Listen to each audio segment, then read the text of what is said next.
Assalamualaikum warahmatullahi wabarakatuh.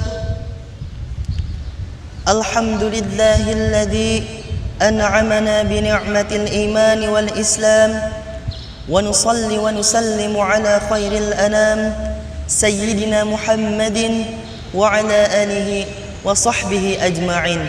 Amma ba'du. Segala puji hanya milik Allahu Rabbi, Zat yang maha ghafur, yang maha syukur, yang telah memberikan kita beribu-ribu nikmat yang tidak terukur.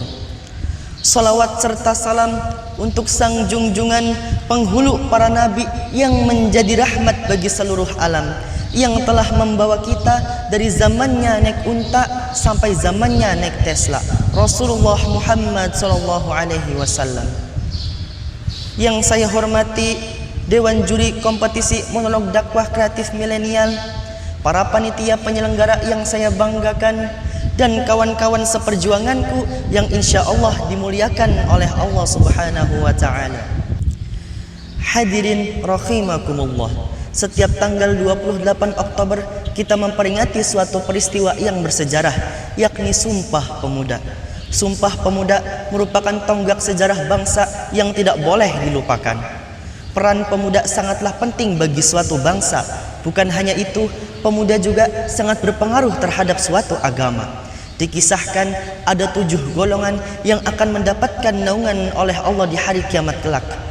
Salah satu di antaranya adalah pemuda yang tumbuh dalam beribadah dan mengabdi kepada Allah. Di hari kiamat kelak, Allah akan memberikan apresiasi yang setinggi-tingginya kepada para pemuda yang tekun beribadah. Why? Because many young people usually tend to stay away from positive things that likely to serve and worship to Allah. Tak sedikit dari mereka yang mengabdi dan mengikuti kesenangan hawa nafsunya sendiri. Akang oge teteh sadaya janten pemuda anu getol tur leket kana ibadah tangtos sanes perkara anu gampil, tangtos meriogikan tekad anu kuat anu disarengan ku keimanan anu kokoh. Janten anjeuna ngaraos ibadahna sanes janten ngan saukur kewajiban hungkul, tapi janten kebutuhan oge kanggo anjeuna. Pemuda yang hidupnya tumbuh untuk beribadah sekaligus juga mempunyai kewajiban menjadi pemuda yang berakhlak mulia, rendah hati, tidak sombong, sabar, tidak suka bohong, bisa dipercaya, tidak khianat, tidak menjadi pemuda yang pemalas, tidak mencaci dan menghina, serta sikap-sikap terpuji lainnya. Berbicara mengenai pemuda, masih ingatkah kita dengan salah satu kisah para pemuda yang bersembunyi di dalam gua dan tertidur selama 309 tahun demi menyelamatkan keimanan mereka, yakni kisah Ashabul Kahfi. Kisah tersebut terekam dalam Al-Quran surah Al-Kahfi ayat 13.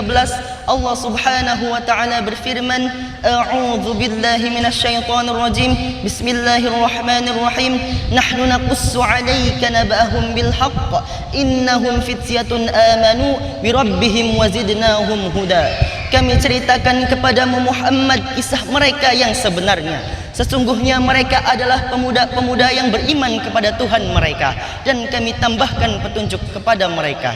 Dan dari salah satu hadis dari sahabat Ibnu Abbas radhiyallahu taala anhu, beliau mengatakan bahwasanya Rasulullah sallallahu alaihi wasallam pernah menasihati seseorang, "Igtanim khamsan qabla khamsin, sababaka qabla haramika, wa sihataka qabla saqamika, wa ghinaka qabla faqrika, wa faragaka qabla saghlika, wa hayataka qabla mautik." Manfaatkanlah yang 5 sebelum datang yang 5.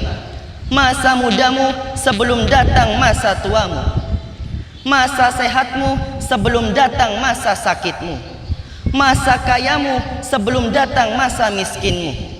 Masa kosongmu sebelum datang masa sempitmu. Dan masa hidupmu sebelum datang masa kematianmu. Kih jare wong Serbone, ana pesen tiang Sunan Gunung Jati kanggo wong enom. Ingsun nitip tajuk lan fakir miskin. Dadi kanggo wong enom kudu sering mangkat mangtajuk salat berjamaah lan ajak lalen karo wong fakir lan miskin. Kenang apa? Soale sebagian rezeki kang kita oleh ana hak wong fakir lan miskin. Dengan demikian, jika ada pemuda yang tekun beribadah dan kehidupan kesehariannya bagus, maka Allah akan memberikan apresiasi yang setinggi-tingginya ketika ia tiada kelak. Pada saat orang sedunia dikumpulkan menjadi satu, semua berkumpul dalam hiruk-pikuk yang agung. Pada saat tidak ada naungan sama sekali, pemuda yang tekun beribadah tadi mempunyai prioritas dari Allah. Ia akan mendapatkan naungan dari hal-hal yang sangat mengerikan.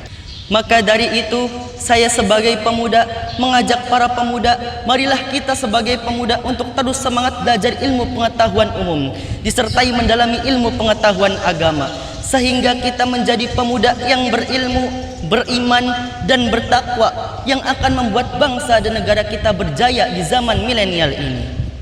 Mudah-mudahan Allah senantiasa membimbing kita termasuk ke dalam golongan tadi yang akan mendapatkan naungan Allah Subhanahu wa taala. Amin amin ya rabbal alamin. Demikian materi yang dapat saya sampaikan. Mohon maaf atas kesalahan dan kekurangan. Akhir kata, wallahul muwaffiq ila aqwamit thoriq. Wassalamu alaikum warahmatullahi wabarakatuh.